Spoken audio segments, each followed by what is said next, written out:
مگر سر اس جنگ میں جن رافیل کا استعمال کیا گیا اس کے بعد رافیل کی کیپیبلٹی پر بھی سوالات اٹھنے لگ گئے ہیں. کیا یہ جنگ کے قابل جہاز ہیں بھی؟ کیونکہ آپ کو وہ وقت بھی یاد ہوگا جب مودی نے کہا تھا کہ ہمارے پاس رافیل ہوں گے تو ہم پتہ نہیں کیا سے کیا کر دیں گے. تو آج وہی رافیل کیا وہ اتنے قابل ہیں کہ انہیں استعمال کیا جا سکے کسی بھی جنگ میں؟ رافیل تو ہمیشہ سے قابل تھا، میں نے تو کبھی بھی نہیں کہا، 1 سال سے نہیں کہہ رہا، میں تو جب سے یہ مارکے ہوئے ہیں اس سے بھی پہلے میں نے کہا رافیل بہت قابل پوٹنٹ لیتھل جہاز ہے، ویری ڈینجرس، کوئی شک ہی نہیں ہے.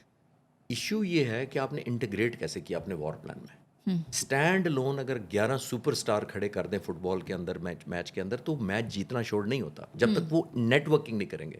آپ بیسٹ پلیئر دنیا کے اٹھا لیں، ان کی انٹیگریشن ضروری کہ گول کیسے کرنا ہے. سر انٹیگریشن سے مجھے یاد آیا کہ انڈیا جو اپنے طیارے بنا رہا ہے، you know I'm talking about Tejas, تو بھارت میں ہی رافیل بھی بننے تھے. تو وہ والی مینوفیکچرنگ کیا اس قابل ہوگی جو اپنے تیجاس نہیں استعمال کر سکے؟ کیا ان کے ملک میں بنے ہوئے رافیل اس قابل ہوں گے کہ وہ استعمال ہو سکیں؟ ابھی انڈیا چاہ رہا ہے کہ ٹیکنالوجی ٹرانسفر کے ساتھ رافیل لیا جائے، اور آپ نے یاد ہے انہوں نے انڈین پرائم منسٹر نے کہا تھا کہ ہمیں سورس کوڈ نہیں دیے گئے. جی انڈیا نے کافی اپنے آپ کو کہا تھا. سورس کوڈ کا کوئی ایشو نہیں ہے. ایشو یہ تھا کہ انہوں نے ویپنز انٹیگریشن ہوتا ہے، وہ جو سورس کوڈ کا یہ مطلب ہوتا ہے کہ یہ اپنی مرضی کے ویپن انٹیگریٹ کر سکیں. وہ فرانس نے کہا تھا نہیں، ہم سے پوچھ کے کریں گے، ہم ہی کر کے دیں گے جو ماڈیفکیشن کرنی ہوتی ہے. یہ بڑی کمپنیاں اور بڑے ملک تمام ایسا کرتے ہیں. لیکن مسئلہ سب سے زیادہ رافیل کی انٹیگریشن کا تھا. ابھی بھی انڈیجنائزیشن وہ کرنا چاہ رہے ہیں.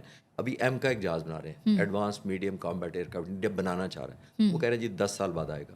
لیکن میں ان سے کہتا ہوں کہ آپ نے 40 سال سے تیجس کا کیا کیا؟ 40 سال میں 40 تیجس ہیں آپ کے پاس. آج پاکستان نے 30 سال پہلے پروگرام سر شروع کیا، 200 ہیں وہ ہمارے پاس. ڈیمونسٹریشن فلائٹس دبئی وغیرہ میں جا کے انہوں نے تھوڑے تھوڑے پٹاخے پٹوکے چلانے ہوتے ہیں تو وہ وہاں استعمال ہو جاتے دیٹ ہیں. Was an unfortunate incident. میں نے ان سے ہمدردی کی تھی انڈین ایئر فورس سے. ہیومن لاس پہ میں نہیں خوش ہوتا. دیکھیے خوش میں ہوں گا کامبیٹ پہ کہ اگر ہم آپ کو اسکائی میں کنٹیسٹڈ آسمان کے اندر مقابلہ کریں and we shoot them down, that's an element of pride. Human loss ہوئے میں نے تو سمپتھی کی تھی، اور بلکہ پاک فضائی کی طرف سے بھی ہم نے سمپتھی آفر کی تھی ٹو دا گریو فیملی. ہمارا تو یہ گریس ہے، وی ڈونٹ سیلیبریٹ. سر